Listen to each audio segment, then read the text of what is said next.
Friends, जो भी आप में से नए सब्सक्राइबर हैं, कृपया चैनल को सब्सक्राइब कर लें, जिससे आने वाले वीडियो आपको जल्दी और आसानी से मिलेंगे और इससे हमें प्रोत्साहन भी मिलता है अच्छे और नए वीडियो लाने के लिए। धन्यवाद।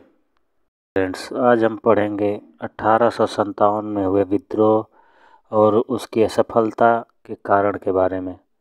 सन 1857 का विद्रोह उत्तरी और मध्य भारत में ब्रिटिश अधिग्रहण के विरुद्ध उभरे सैन्य असंतोष व जन विद्रोह का परिणाम बना था।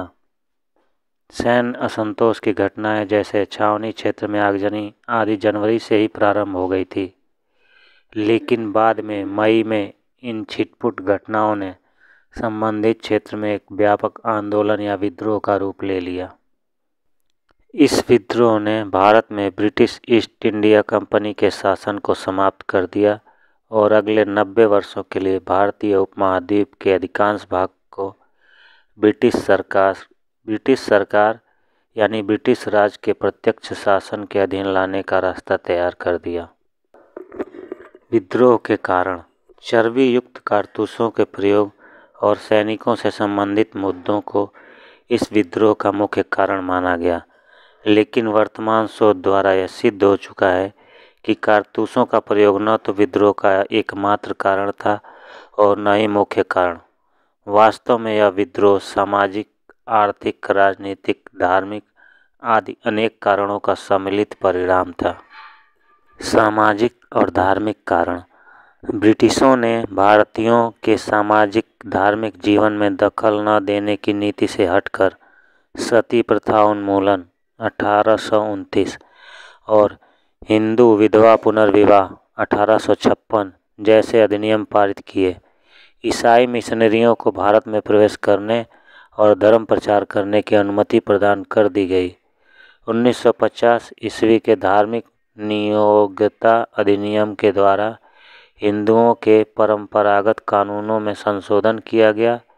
इस अधिनियम के अनुसार धर्म परिवर्तन करने के कारण किसी भी पुत्र को उसके पिता की संपत्ति से वंचित नहीं किया जा सकेगा। आर्थिक कारण। ब्रिटिश शासन ने ग्रामीण आत्मनिर्भरता को समाप्त कर दिया। कृषि के वाणिज्यीकरण ने कृषक वर्ग पर बोझ को बढ़ा दिया। इसके अलावा मुक्त व्यापार नीति को अपनाने, उद्योगों की स्थापना को हतोत्साहित करने और धन के बहिर्गमन आदि कारकों ने अर्थव्यवस्था को पूरी तरह से नष्ट कर दिया। सैन्य कारण। भारत में ब्रिटिश उपनिवेश के विस्तार ने सिपाहियों की नौकरी की परिस्थितियों को बुरी तरह से प्रभावित किया। उन्हें बगैर किसी अतिरिक्त भत्ते के भुगतान के अपने घरों से दूर नियुक्तियां प्रदान की जाती थी।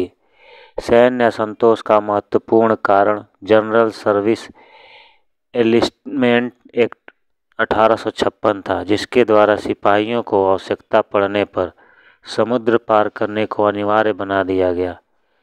1954 के डाक कार्यालय अधिनियम द्वारा सिपाहियों को मिलने वाली मुफ्त डाक सुविधा भी वापस ले ली गई।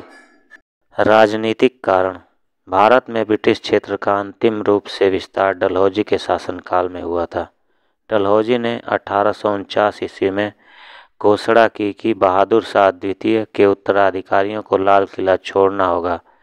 बागट और उदयपुर के सम्मेलन को किसी भी तरह से रद्द किया गया और वे अपने शासक घरानों के अधीन बने रहे।